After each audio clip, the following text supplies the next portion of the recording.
ನಮಸ್ಕಾರ. ಲೋಕಾಯುಕ್ತ ದಾಳಿ ಟಿವಿಗೆ ಸ್ವಾಗತ. ನಾನು ಗಾಯತ್ರಿ. ತುಮಕೂರಿನ ಹೇಮಾವತಿ ಲಿಂಕ್ ಕಾಲುವೆ ಯೋಜನೆ ವಿರೋಧಿ ಹೋರಾಟ ತೀವ್ರಗೊಂಡಿದೆ. ಪ್ರತಿಭಟನೆಗೆ ರಾಜಕೀಯ ಸ್ವರೂಪ ಸಿಕ್ಕಿದೆ. ಪ್ರತಿಭಟನೆಯಲ್ಲಿ ಭಾಗಿಯಾಗಿದ್ದವರ ಮೇಲೆ ಸರ್ಕಾರ ಬಂಧನ ಅಸ್ತ್ರ ಹೂಡಿದೆ.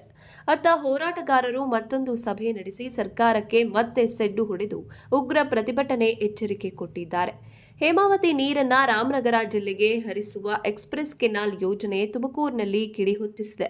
ಕೆನಾಲ್ ವಿಚಾರವಾಗಿ ಕಲ್ಪತರು ನಾಡಿನಲ್ಲಿ ಹೋರಾಟದ ಕಿಚ್ಚು ಹೆಚ್ಚಾಗಿದ್ದು, ಉಗ್ರ ಹೋರಾಟದಲ್ಲಿ ಭಾಗಿಯಾಗಿದ್ದವರ ವಿರುದ್ಧ ಸರ್ಕಾರ ಬಂಧನದ ಅಸ್ತ್ರ ಹೂಡಿದೆ. ಹೇಮಾವತಿ ಎಕ್ಸ್‌ಪ್ರೆಸ್ ಲಿಂಕ್ ಕೆನಾಲ್ ವಿರೋಧಿಸಿ ರೈತರ ಆಕ್ರೋಶ ಭುಗಿಲೆದ್ದಿತ್ತು. ಶನಿವಾರ ರೈತರು ಉಗ್ರ ಹೋರಾಟ ನಡೆಸಿದ್ರು.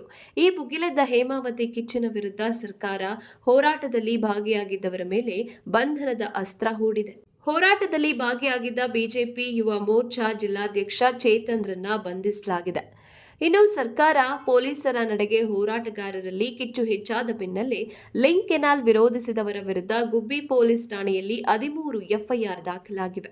ಇನ್ನು ಪ್ರತಿ ಎಫ್ಐಆರ್ನಲ್ಲಿ 8 ರಿಂದ 10 ಜನರ ಹೆಸರು ಸೇರಿಸಲಾಗಿದ್ದು, ಹೋರಾಟ ಮಾಡಿದವರ ವಿರುದ್ಧ ಸರ್ಕಾರ ಕೇಸ್ ದಾಖಲಿಸಿ ಬೆದರಿಸೋ ಕೆಲಸ ಮಾಡ್ತಿದೆ ಅಂತ ರೈತರು ಆಕ್ರೋಶ ವ್ಯಕ್ತಪಡಿಸುತ್ತಿದ್ದಾರೆ.